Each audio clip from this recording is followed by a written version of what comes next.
notions such as strategic mission management, transition management, but also more general, a lot of work on eco-innovation, particularly in the area of mobility. Published a number of very well-cited books as well. So you're a professor in Utrecht, in ISIS, and I think you spoke with Koen after my oratie, and Bernard's oratie, and you basically said, well, I have a new story to tell, which is at least as important as transition management, the story that we came up with. So that's what we're going to hear today. It's on social innovation. It's basically part of a international project called Transit on social innovation. Rene will talk more about the intellectual backgrounds of this thinking around social innovation. So, Rene, the floor is yours. Well, dankjewel. Thank you, Rob. Thank you all for coming here to listen and to talk with me. I'm very glad to be here. As Rob said, I'm an innovation researcher who has worked on eco-innovation issues and wider system changes. But today I will talk about something completely different. I will talk about the humanization of the economy through social innovation. Now, for innovation research, it's common to think about change as being caused by or being based on innovation. But I will argue that innovation itself also can be viewed as a result of chain processes, in particular processes of globalization and marketization. So that's one of the arguments that I'm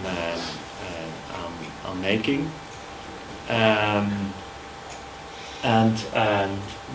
Marketization is a process which is having a deep influence on society. It's having an influence on four issues, I think four societal problems: inequality,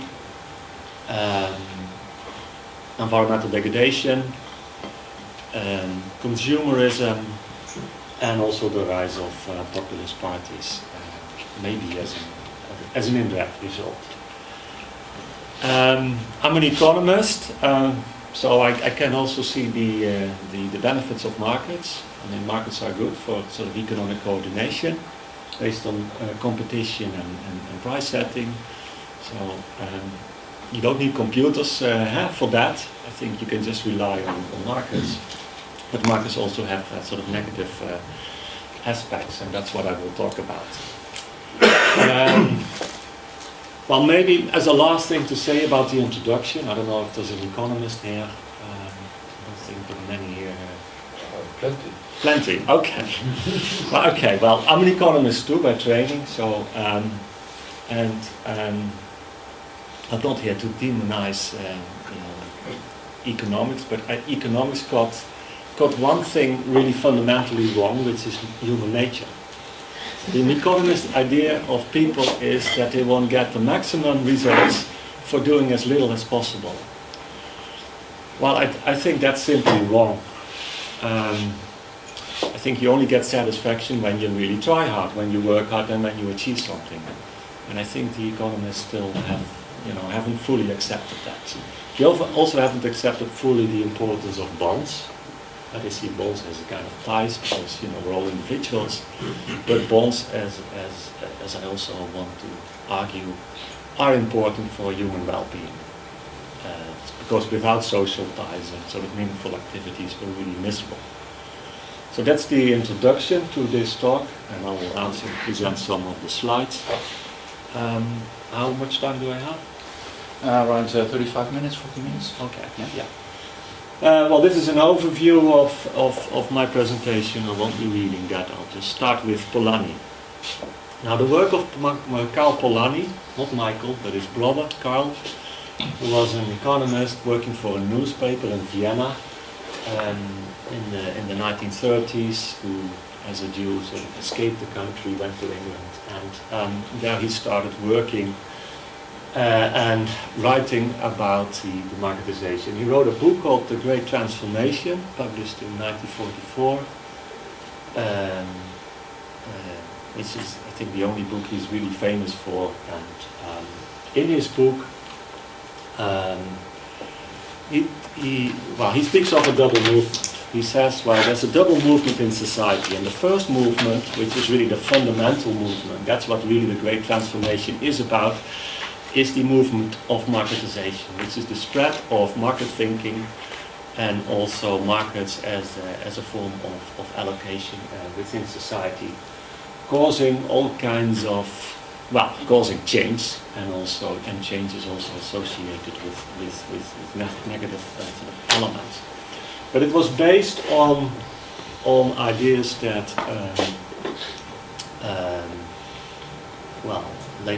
it was based on ideas that sort of competition is contributing to the well-being of all. An idea which is actually draws on Adam Smith's book from 1776.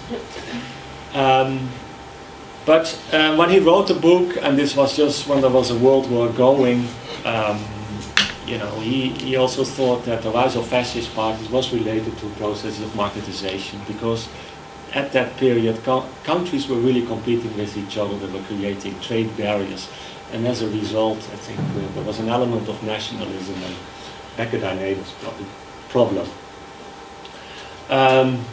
So he had. His thesis is that sort of marketization is disembedding people from, let's say, more communal ways of living, and the hardship which is caused by unemployment sort of calls for some kind of response. And his thesis, the double movement, consists of sort of a counter-reaction to marketization in the form of social protection. And he didn't anticipate the welfare state, but I think if you look at what happened after the Second World War, I think it fits quite well within this idea of a double movement. So we've got a welfare state really sort of pacifying the negative consequences of marketization. And I think this has been a sort of a long-time equilibrium. I think now we're in a new situation in which there's again a lot of anxiety, and again talk about trade barriers and protectionism, and I think history is repeating itself. Polanyi talks about a double movement in our paper, which is available for those who want to read it. We say, actually the double movement is better reformulated as a free movement, or as a, let's say, a third movement needs to be sort of added to it. And I think some Polanyans would say, well, this what you're saying is all part of the second movement, but I'll make an argument that this is better. The two things are better separated, because the third movement, which we call the humanization of the economy, and this is a paper I've also written with Tim Strasser, who's here, and sort of 9 sort of other co-authors. We say, actually the state-based form of social protection also have sort of dehumanizing elements which, to which people are responding. And I know if anyone has seen the film I, Daniel Blake, that's really about showing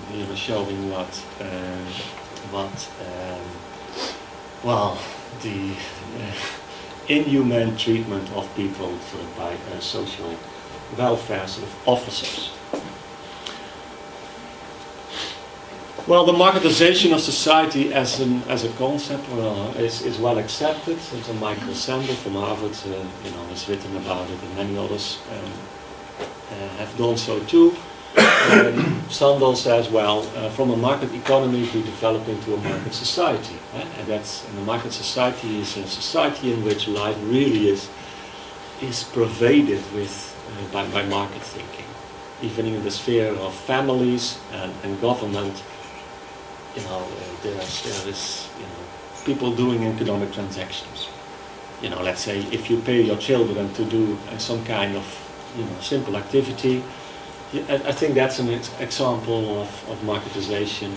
If governments are, tendering, or have to tender, I think this is even required by the European Commission. We have marketization, and I think it's getting further and further, or deeper and deeper.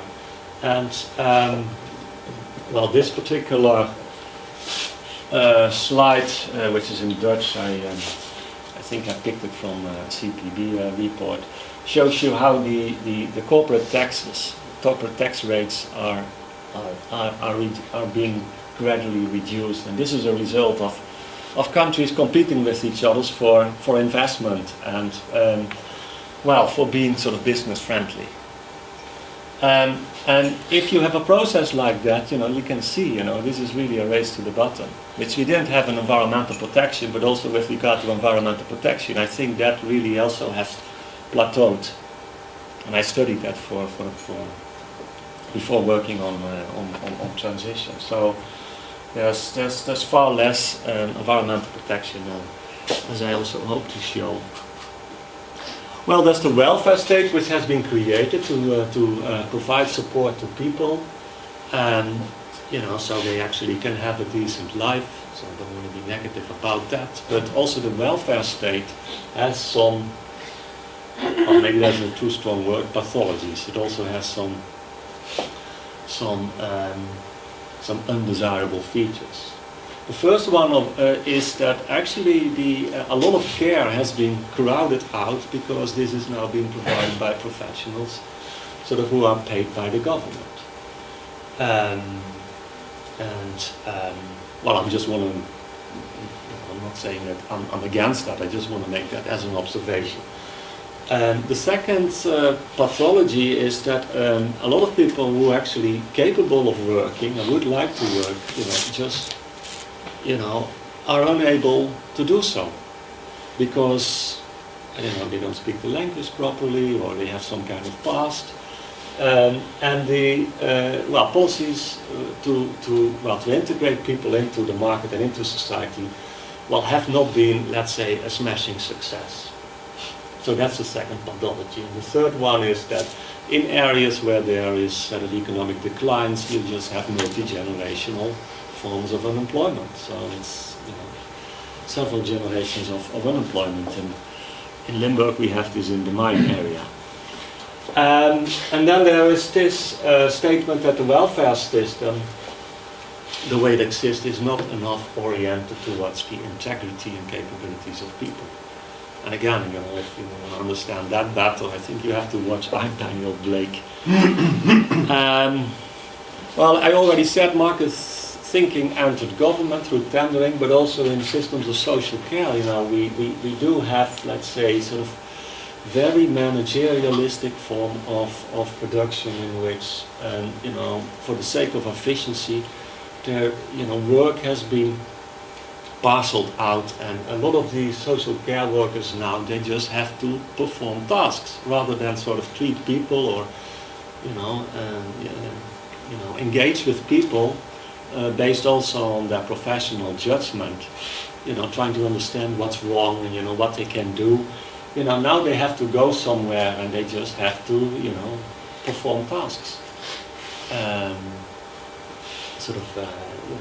tasks of care, and my father is in that kind of situation. So, and here's some quotes from professionals.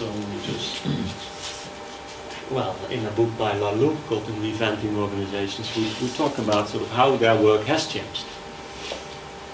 Well, I think everyone can see that this is undesirable from the point of view of the professional worker, but also from the point of view of the patient or the person regarding questions. So we don't live in a perfect world. I think I don't have to belabor that. But there are all kinds of sort of reactions, sort of responses to the problems I've just outlined. And what we're saying is that those responses, together they form a kind of movement. A movement in the sense of there's this development with a sense of direction, which is not occurring in a separate sector. So there's not a sort of identified sector in which it's happening, but it's happening elsewhere. It's also happening in the market economy, and it's happening in government. But I think not a lot is happening in the public sector. we think. And here's some examples. You know, there's commons-based peer production, there's time banks, eco-villages, transition towns. There's home care provided by buurtzorg, which is well, I think it's a kind of, I'm not sure if they're for-profit or not for-profit, but anyway, that's it's a big organization now. Who's I think now even the biggest home care provider in the Netherlands with about 8,000 people, and they've been elected the Company of the Year, I think 4 years in a row. So there are all these initiatives involving citizens, but also professionals, and social. Some of them are social enterprises, others don't have revenues, but are still doing something. They're part of a movement, sort of in our way of thinking, but it's a movement without a name. Horse without a name, and also no political party speaking on its behalf, and which is strange if you think of it. How does it relate to things like the participatiesamenleving or the energetic society? Is it the same kind of movement, or is that, do you see something there? Well, a lot of these initiatives fit very well with this, but there are also social enterprises who are part of it, and I think part of the science system is also, like the science shops and people sort of working with stakeholders. I think you could also say that this is part of the third movement. Now, what's special about it is that it's based on alternative social relations. So there's no boss usually involved. People are sort of working in a kind of cooperative mode. They're also doing things which of course are satisfying for themselves, and also have other kind of benefits. So usually there's also a kind of greater cause involved. And I haven't used the word share in the economy at this point. I think there are sort of initiatives in which are very much based on sharing, but it's not the same thing. So we call these social innovation initiatives, and which are based on sort of new social relations and new ways of doing, organizing, framing, and knowing. I mean, that's the transit definition of social innovation or transformative social innovations. And possibly the internet is possibly also very important as a platform for people to meet? It is. It's very important for things like commons-based peer production, and a lot of the initiatives, which I think many of which have existed before, are now becoming global through the internet. They become globally connected. Like eco villages. I mean, this is a global network. So there's a global office, and sort of so it's quite organized, but it's organized in a loose way. And it also creates tension, but sometimes you've got people at the top who really think, we want to drive something, and people, grassroots people will just want to do something locally, sort of fitting with their own wishes. But what they're doing, and this was, for me a discovery, is that what they are achieving or satisfying is three basic psychological needs. And this is, this is self-determination theory, but that's a very well established psychological theory, which is part of positive psychology. So it's about human well-being, which are the need for autonomy, being able to do something, not individually, but fitting with your own sort of intrinsic motivations. Your need for relatedness, so to be able to relate to people and have a sense of an element of being in sense of belonging, and the need for competence. And by competence, the competence refers to that you have a capability which you can exercise. So you also feel like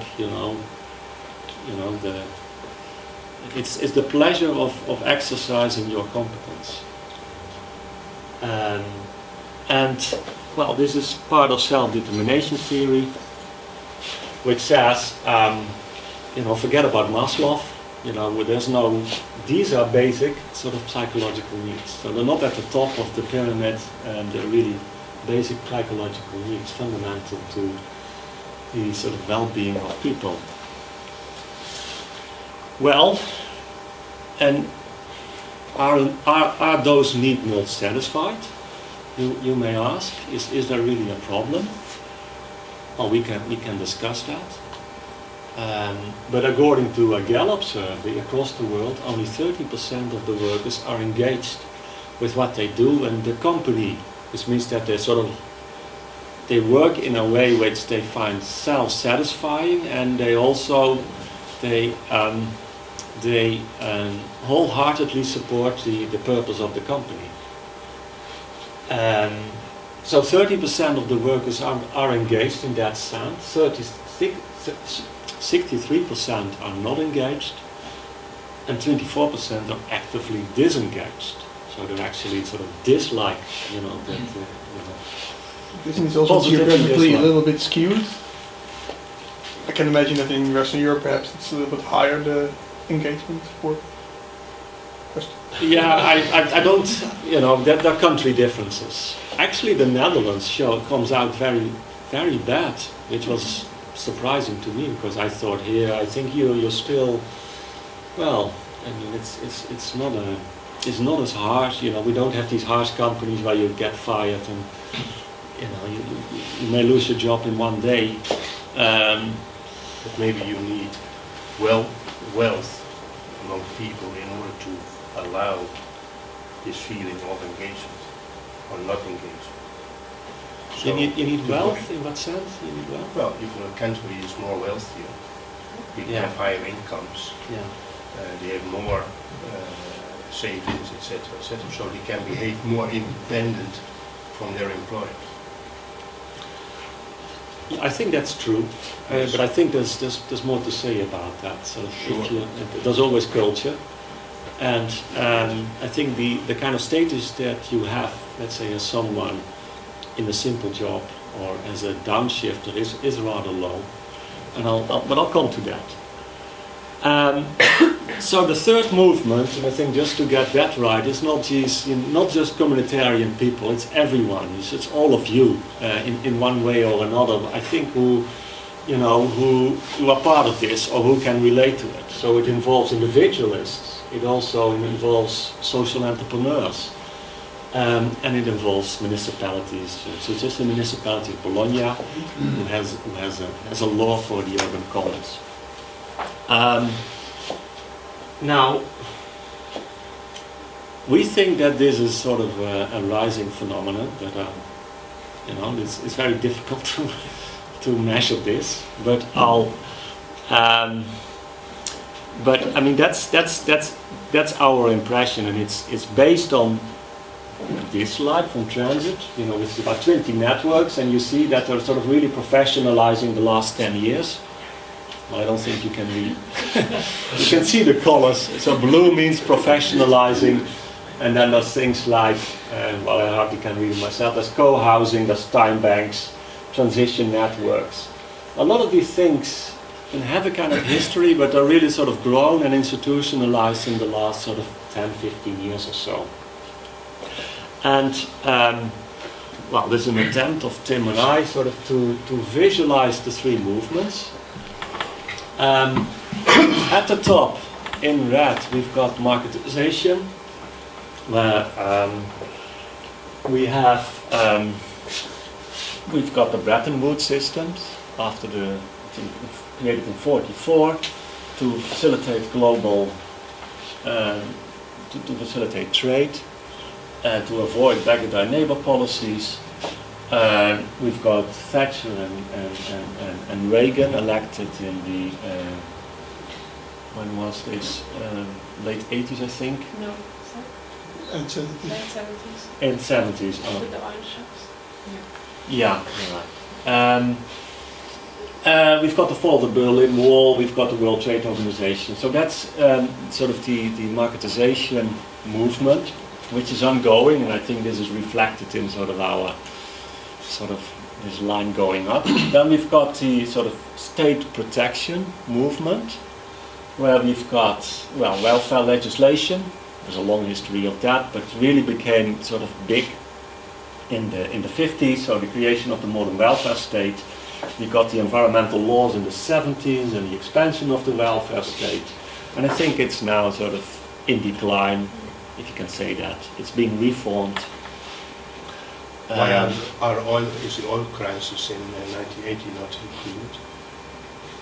Well, it's because that's a yeah. big We don't explanation. think that's really something of any of the three movements. It's just you know all producers colliding, colluding, and then we've got the humanization movement.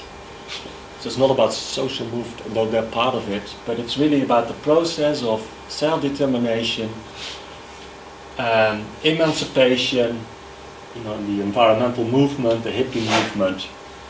That's the past. We got Rio Local Agenda in '92.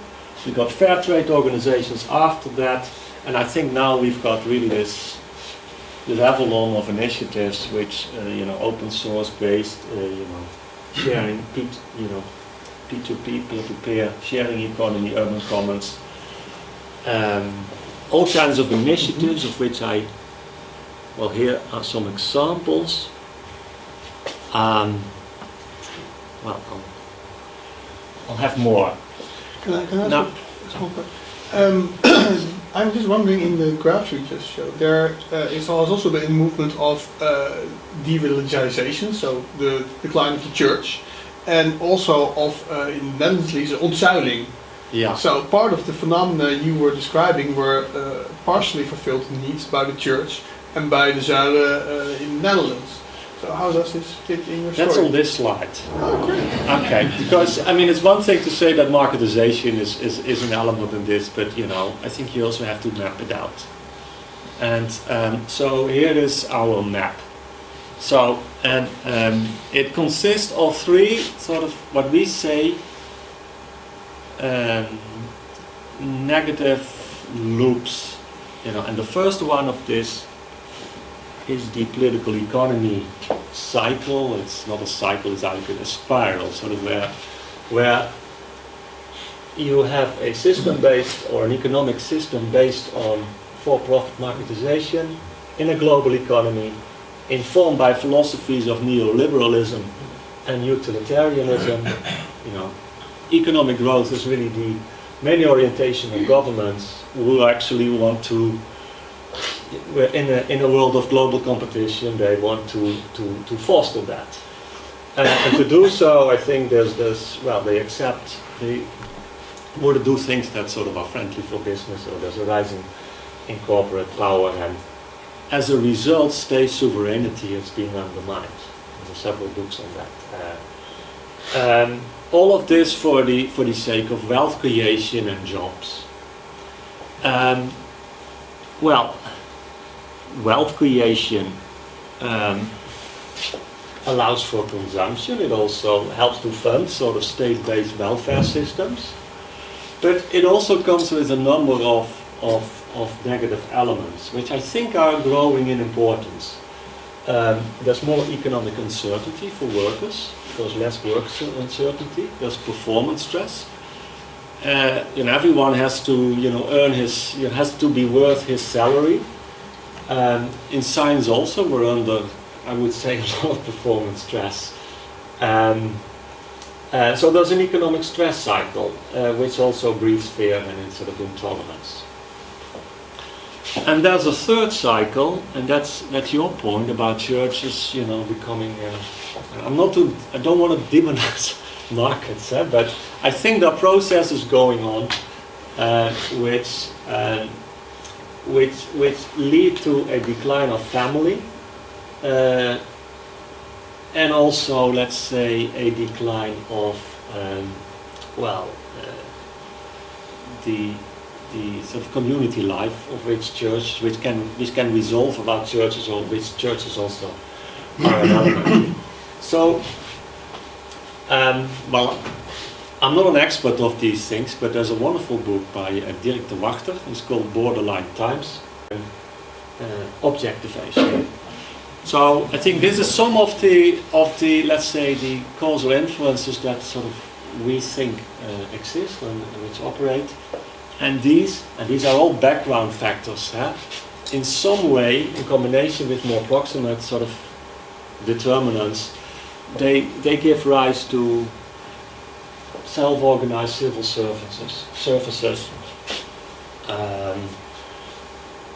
For instance, where people with a handicap they actually get sort of some kind of work in a restaurant.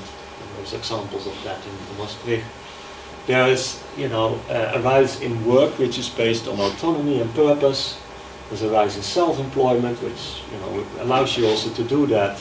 There are collective forms of living and working, and commons-based ownership structures and forms of production. And we call this sort of the re-embedding cycle. And we see this as a reaction to these other cycles.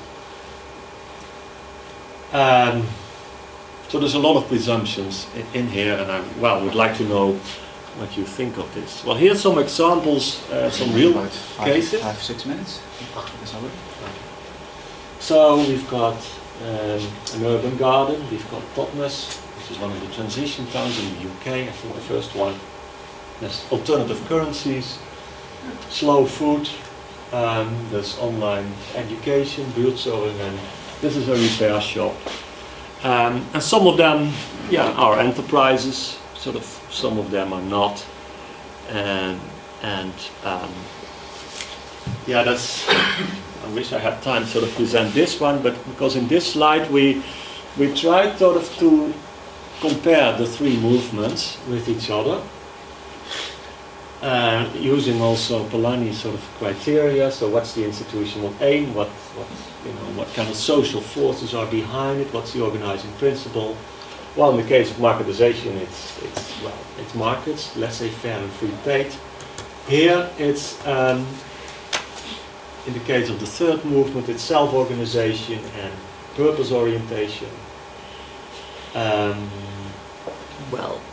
It continues on the next page. There's maybe I should talk about the those movements equal in power, or are no, they absolutely embedded? not. No, I think this is really sort of, weak and precarious. This is institutionalized. This is also where you have political parties for.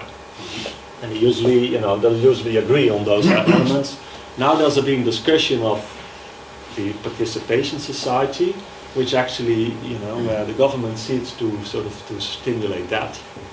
But in the UK it failed because, at the same time there was sort of reducing sort of government spending, so this was then also seen as an excuse to do that. But this is based on a welfare concept of a good life, l'envivir, and this is based on sort of economic growth, and then I think inequality is being justified on the basis of the trickle-down theory or notion. So we think there are these three poles which are pulling and pushing society, and each has a role to play. But it's there has to be a kind of diversity, and there also has to be some kind of balance. And so we plotted some initiatives like TTIP, Uber, and participatory budgeting sort of on this slide. Let me think what to say in the last few minutes. The argument is that there's a new normal emerging, not in a single sector but across society, that each of the movements sort of harbors a different logic, but that between those logics there are tensions. And examples of tensions are, let's say, as a for-benefit company, it's difficult to be a for-profit company, it's difficult to be a for-benefit sort of company because you also have to compete and have to be cheap. I mean, your products have to be products people are prepared to pay for. As a community initiatives, you have to account for your impact, you know, especially with regard to funders. So now you have to become like accountants, and that's not what people motivated sort of in the first place. As a nurse, you have to follow protocols unless you work for Buurtzorg, and well, there are these tensions. This is about the sharing economy. And this shows you that there is this kind of diversity. You can map it sort of on two axes, you know, central, decentral, central, for profit, for benefit, and you get something. And many of the initiatives I've talked about would fit here in the local resilience corner, but some of them are global. And well, this is from Kostakis and Bouwens. Maybe you have seen it. Yeah, so this is about the resourcing sort of element of transformative social innovation. So it's based on locally available resources, which are people, you know, volunteers, but also, let's say, people with a kind of managerial background. Could be someone retired. You know, people who look for work or some kind of activity. You know, there's always buildings and land which is not used, and then it's being used for that purpose. And there's also Hollywood celebrities who also, you know, are doing their bit by making a documentary about social innovation initiatives.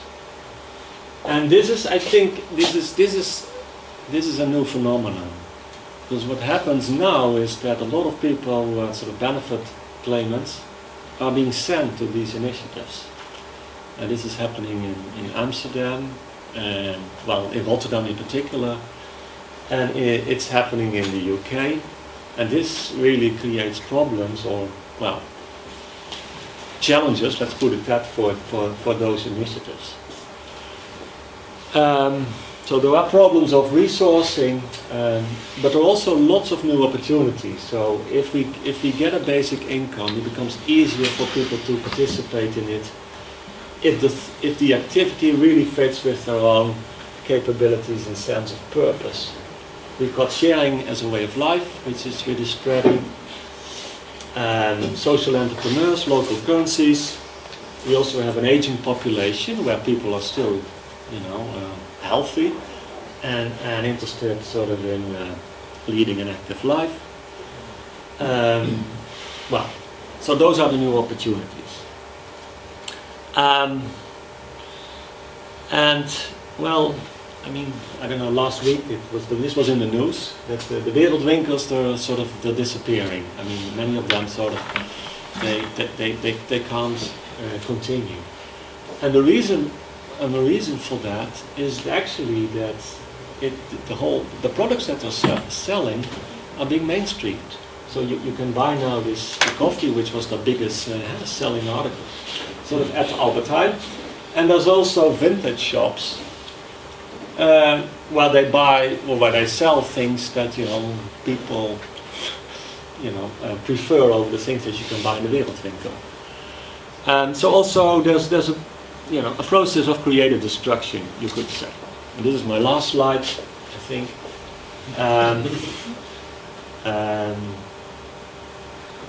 Yeah, that's just sort of, you know, a way of summary that it occurs across society.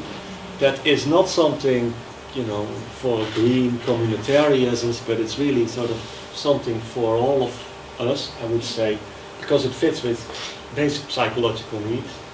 And a challenge for this particular movement is also to, well, not just to institutionalize themselves, but also to bring about institutional change, sort of, you know, in the form of basic income or whatever. Some kind of recognition, which also means that also in a legal sense, and which also means that sort of they're getting funded for the kind of activities that they do.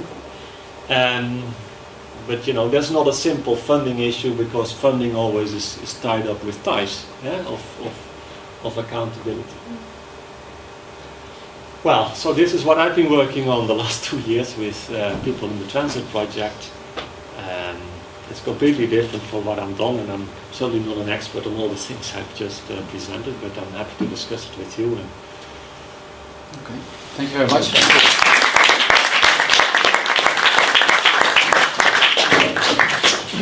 So I guess you touched about many different things, so I guess quite a number of questions I would like to start. Marco? Yeah, I think it's a great story, but I would like to challenge the positive side of this third dimension. For me, it would be a world of horror if we would live in that third pillar. So if that would really become the dominant pillar. I'm not sure who has children at school, but then you have all these parents, you know, that want to organize stuff. It's always a mess. They're always in your face. There's all kind of social control. You have to contribute. You know, it's nagging all the time. It's these WhatsApp lists that explode. I mean, it's so inefficient, and I never feel comfortable in those people. So these basic psychological needs, you know, I need a mental hospital when I'm in there. So is it, so just to follow the extreme, right? So does this work for everyone? Is this really? It doesn't work for you. Yeah, but you know, I think you have to, you know, I've said, you know, this is the third movement is not where the whole of society should be in, but only those who desire to do so. And so far, I think this is not really a real alternative. Partly because they're under-professionalized. I think they have to professionalize, but then they will lose part of their grassroots. People will hate that. But indeed, I think, you know, if you want to bring your children to a school, and hopefully it's one school which all sort of nurtures autonomy, like a Montessori school or a free school, whatever, but you also want the school to be sort of, you know, professionally run.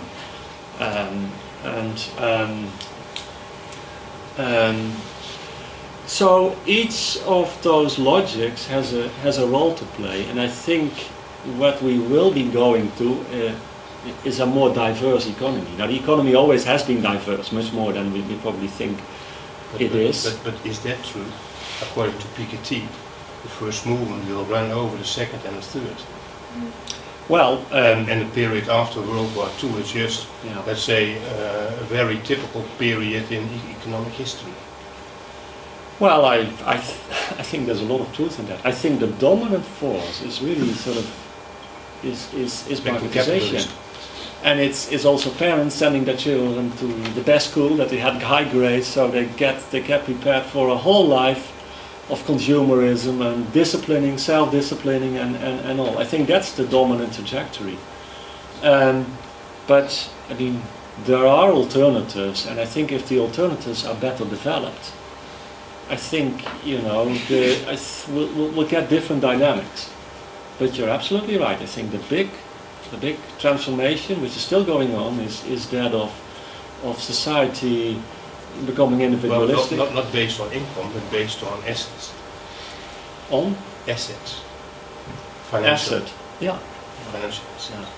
Well, but you know, there are also discussions about common ownership and sort of not owning, you know, a house and a plot. There's a lot of development potential, I would say, and I don't know. There's a book by Tim Gasser, which is about the price of materialism. We don't need a lot of wealth to be happy, you know. We just basically, to be happy, you need to be self-content. You know, you must feel appreciated, and you must have some kind of activity which fits with your capabilities and your desires. I think it's really that simple, in my view. And some of us are more individualistic and more competitively driven. And I think I wouldn't say there's something wrong with that as such. You know, if you are that kind of person, why not? And I think also the third movement will benefit from people with big egos. They also get into trouble, but you know, the Time Bank sort of, you know, benefited enormous from Edgar Kahn, you know, who was a kind of, you know, a lawyer, and he really sort of was able to explain that the model of time banks to people, and so he was a big initiator and communicator, and I think that's the way to look at it, sort of how these different elements can support each other.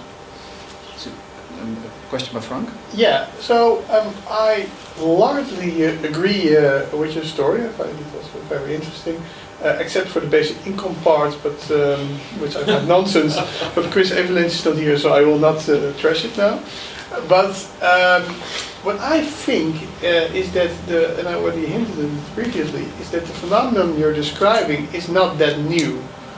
And I think actually that many of the things you're describing have always been present in society, only it has now new forms. And actually some of the phenomena that Marco was discussing, like expressing, that was the same thing with the church, with these strong social norms and these expectations, and it's coming back, but now in a different form, and also the good things and the bad things.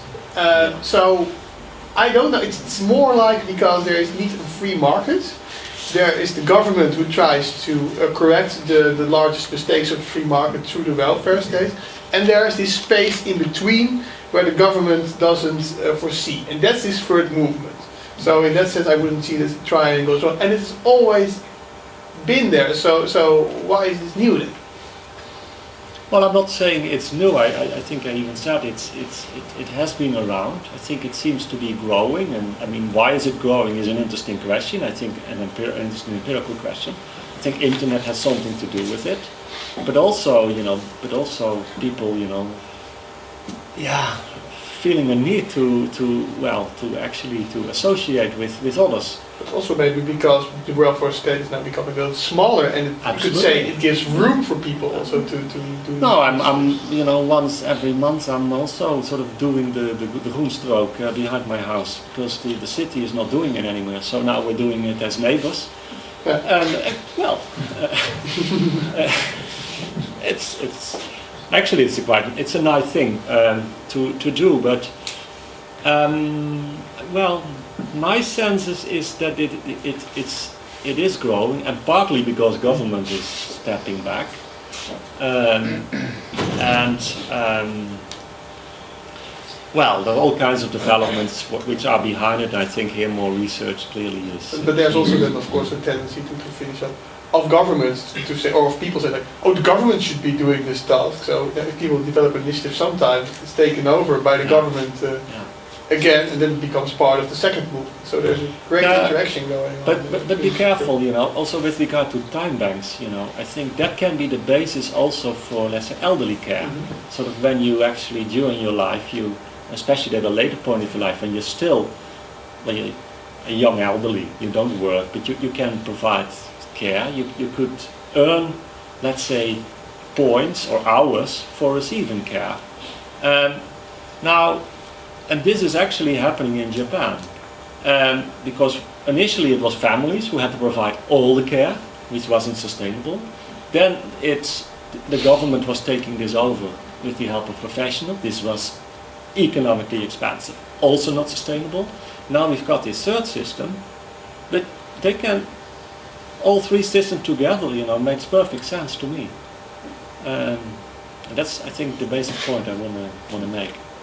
Before I give the floor to Jarno, I was wondering, it reminds me a lot about the book from Tim Jackson on prosperity without growth. And basically, I found it a really inspiring book, and he also ends up with looking at transition time movements and these kind of things. And he's, in a way, his book is quite critical about innovation. Traditional innovation leads to more labor productivity, and therefore the only way to keep people in job is to have more consumption, and therefore it's disastrous for its environmental complications and so on. So he actually looks at these, indeed, at inefficient production. Inefficiency is actually a good thing in this third movement. So I was wondering how you see, because this is a community of innovation scholars, what is the role of innovation in this third movement? Could you elaborate on that? Do you see innovation as a sort of positive thing, or is it Well- we need to look at it from a more critical perspective. For me, this is innovation. We call it social innovation. It's because it's based on sort of new relations around work and living. So it's not about so much about innovation in terms of low carbon energy and particular technologies, robots, and so on. But is there still a role for that kind of innovation as well? Do we need robots? Do we need self-driving cars? Do we need? Well, Because the problem is the that two is that- things I can say now. I think we need less robots. If you think about these, these blowers who blow and in systems of care, leaf blowers. So I think there's also actually a need for doing sort of things in a manual way, certainly when it comes to care. I don't think domotics is really the solution to sort of great well-being, but there's a role for it, clearly. A lot of the people who are like basic income, they say, well, we need basic income because robots are sort of taking over everything, so half of the population will be unemployed. I never believed that, accepted that. There's always a need for work. There always is.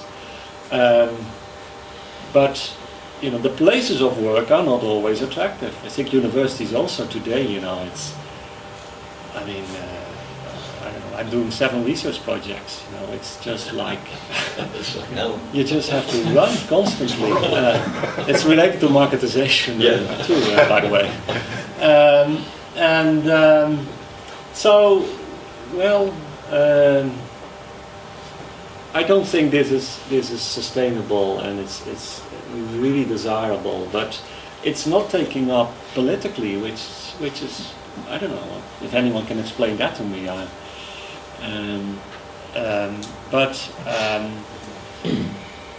Well, I think what's interesting about the sharing economy is that actually there is a lot of economic opportunity around sharing.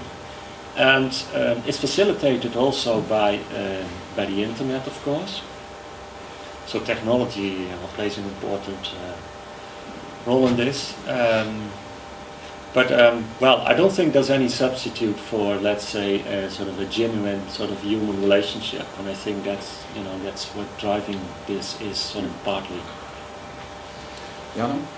I have a question about the role of the nation state in this, and I'm wondering whether, I mean, you present it as a kind of perspective on markets, but whether a starting point, more a political economy starting point, starting from the nation state, would be more suitable here, given that you can then explain the first reaction as a kind of reaction to the market of governments within the context of the nation state. And the second reaction as a reaction where the nation state is no longer very important anymore, and due to globalization and increased kind of multi-level governance kind of structures, you see kind of demise of the nation state, and then you also see kind of emergence of institutional structures which predate basically the nation state. I mean, if you think about commons or professional societies, that's also something which was already in place before the nation state was kind of built. So I'm wondering whether that could not be an interesting starting point as well. Well, I think that's an important topic. I mean, there's one thing I can say about it. I think the nation state is in decline because of these two other movements, I would say. I mean, it's not just that governments just want to be sort of market friendly or business friendly. It's I think also the support of people, the taxpayers, sort of to pay up for the welfare state is declining, especially among young people apparently, at least in the UK.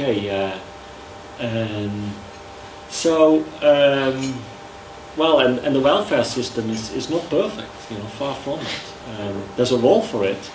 I think you need some kind of basic safety net, but I think a lot of the sort of meaningful activities can be created sort of locally, partly outside the formal economy. So I think we need a more diverse economy with a greater role for let's say the local economy, which is not part of the global economy, because in the global economy you just have these, you've got these pressures for efficiency, which a local economy based on alternative currencies and doesn't have. Okay. I think we have to stop for time reasons because we're getting up to move to the next meeting. So, Rene, thanks again for a very challenging, interesting talk. Thank you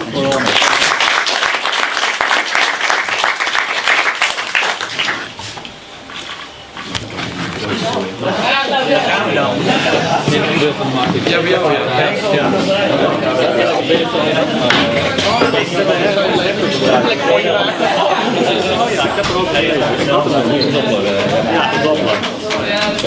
Leuk gedaan. Nou, als je vreemd op dit te vertellen als ja, eigenlijk wel.